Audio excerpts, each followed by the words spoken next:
Assalamualaikum warahmatullahi wabarakatuh. Halo anak-anak, gimana kabarnya? Bunda harap semuanya dalam keadaan sehat ya. Alhamdulillah hari ini kita bertemu lagi dalam pelajaran PJOK. Dan hari ini kita membahas tentang penyakit tidak menular di bab 9. Ayo coba dibuka bukunya. Nah, di pertemuan minggu lalu waktu di sekolahan, kita sudah membahas mengenai penyakit menular. Nah, kali ini kita membahas tentang penyakit tidak menular. Nah, ada yang tahu apa sih penyakit tidak menular itu? Jadi begini, penyakit tidak menular yaitu penyakit yang tidak dapat ditularkan dari seseorang yang sedang menderita sakit. Nah, selanjutnya kita membahas mengenai contoh penyakit yang tidak menular. Yang pertama, ada hipertensi atau biasa kita sebut dengan darah tinggi. Mungkin anak-anak sudah sering mendengar ya. Nah, apa sih hipertensi itu sendiri? Hipertensi itu suatu kondisi di mana tekanan darah terhadap dinding arteri atau pembuluh darah sangat tinggi melampaui batas normalnya. Nah, batas normal itu sendiri, tekanan darah itu sendiri adalah 120/80 mm merkuri. Ada juga beberapa faktor yang menyebabkan hipertensi. Yang pertama, gaya hidup yang tidak sehat. Apa sih contohnya gaya hidup yang tidak sehat? Salah satunya suka tidur larut malam, sering bergadang, bahkan kalau anak-anak itu seringnya main HP sampai larut malam. Nih, ini adalah salah satu faktor menyebabkan hipertensi. Yang kedua, ada pola makan yang tidak sehat.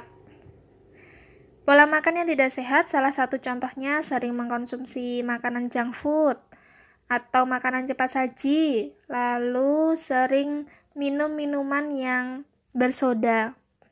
Nah, yang terakhir adalah sering mengonsumsi makanan berkadar garam tinggi. Selanjutnya atau yang kedua yaitu penyakit jantung atau bisa disebut dengan jantung koroner. Nah, jantung koroner atau penyakit jantung adalah suatu kondisi di mana kinerja organ jantung tidak berjalan normal karena sebab-sebab tertentu. Nah, banyak sekali nih resiko seseorang yang terkena penyakit jantung itu meningkat. Nah, ada pun beberapa sebab atau beberapa faktor yang menyebabkan penyakit jantung. Yang pertama, merokok. Yang kedua itu menderita sakit diabetes. Yang ketiga, terkena hipertensi. Yang keempat, kolesterol tinggi. Dan yang kelima itu suka mengonsumsi makanan yang berlemak. Misalnya, daging yang berlemak, makanan bersantan, dan yang terakhir itu berat badan yang berlebih atau bisa disebut dengan obesitas. Yang ketiga, ada penyakit diabetes atau lengkapnya diabetes mellitus, merupakan penyakit yang disebabkan oleh kadar gula darah tinggi. Nah, ada pun beberapa faktor yang menyebabkan diabetes. Yang pertama, faktor genetis atau faktor keturunan. Yang kedua, obesitas. Yang ketiga, konsumsi makanan yang tidak baik atau tidak sehat. Yang keempat, yaitu kebiasaan merokok. Yang keempat adalah obesitas. Nah, jadi obesitas adalah salah satu jenis penyakit loh ya. Nah, adapun pengertian dari obesitas. Jadi obesitas adalah penumpukan lemak yang sangat tinggi di dalam tubuh sehingga membuat berat badan berada di luar batas ideal. Nah, adapun beberapa contoh dampak obesitas terhadap kesehatan fisik penderita obesitas. Misalnya nih, yang pertama bisa atau mudah sekali terserang stroke. Yang kedua mempunyai penyakit jantung koroner. Yang ketiga diabetes.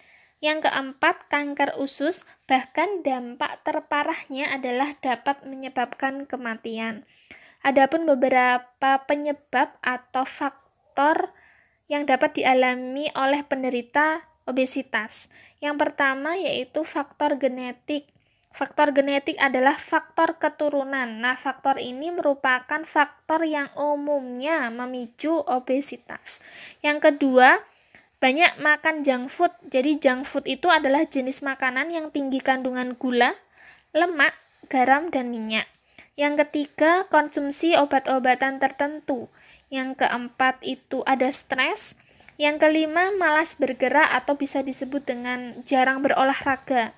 Yang keenam atau yang terakhir, biasanya kurang tidur.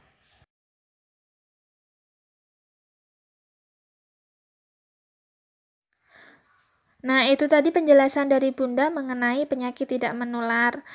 Sekarang tugasnya anak-anak yaitu mengerjakan kegiatan 9 dan tabel kuis. Ada di halaman 136 dan 137. Silahkan ditulis di buku tulis, tabelnya juga ditulis. Nah, setelah selesai, silahkan kirim melalui Bunda kelas 5 ya. Terima kasih. Sampai jumpa di minggu depan. Bunda akhiri. Wassalamualaikum warahmatullahi